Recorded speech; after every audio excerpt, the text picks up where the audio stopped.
Welcome to the Ballroom Dance Channel.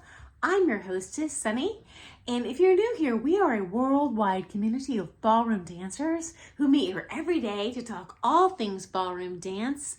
I share loads of my stories from a lifetime in this industry as a newcomer amateur all the way through pro championship level competitor and career teaching ballroom dance. And I share the stories that our fabulous viewers here choose to send in to me.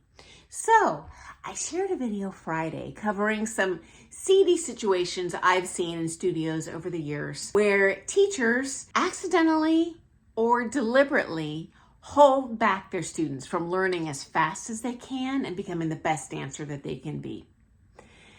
And this video generated a lot of chatter, so apparently I'm not the only one who's seen this.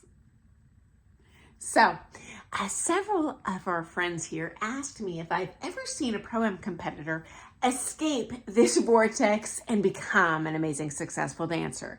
And I sure have. As a matter of fact, when I reflected on it, I can think of several stories I can share with you from my own experience. So I'll just share one of those today. And if you want to hear more of this type of thing, give me a shout out in the comments and I can share some more.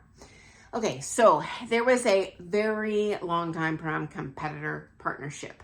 So he was an adult male pro. She started with him as a kid, moving up through the ranks until, honestly, in my observation, in my opinion, she outgrew his ability to teach her. She stopped improving.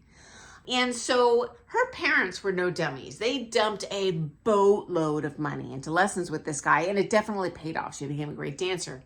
But they also saw that she'd reached her peak and was ready to make that transition to becoming a pro dancer. So the parents approached the teacher with, hey, would you like to compete as a pro partner with so-and-so?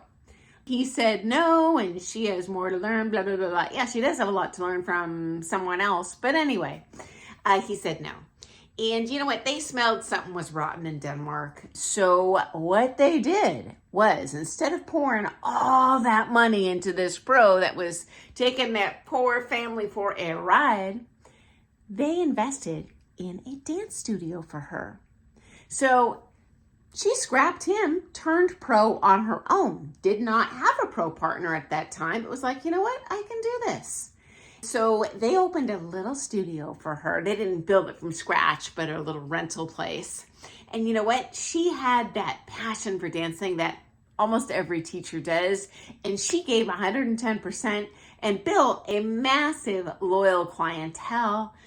She had dance parties, I can't remember, maybe once every 2 weeks, but very popular.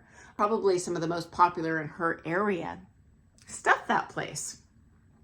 And she ended up transitioning a little bit out of, well, she focused in Latin, but she did ballroom as well, into country western, which was a great transition. Honestly, I've done pro shows at country western comps. I'm always kind of surprised, like, well, you know, I don't really do that.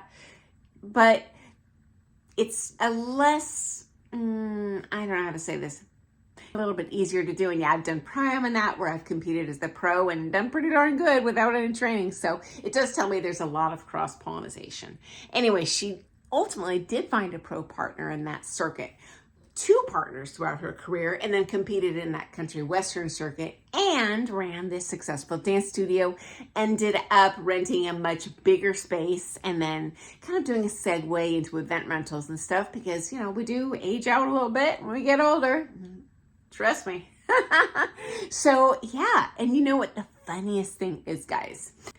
After he lost that Pro-Am partner, I watched him make a number of additional decisions based on greed, and it was a career ender, guys. He actually has stopped dancing altogether. If he was still dancing, I'd be a little more leery to share this story, but yeah, no one knows who he is. But he was exceptionally popular. He was an NDCA judge and used to have a huge clientele, but you know what? You can't throw people under the bus. Otherwise, everyone smells and runs the other way. So she won. Okay, guys. So yeah, that's one of those stories for you. And if you're being taken for a wild Bronco ride from your pro, for Pete's sake, find another one.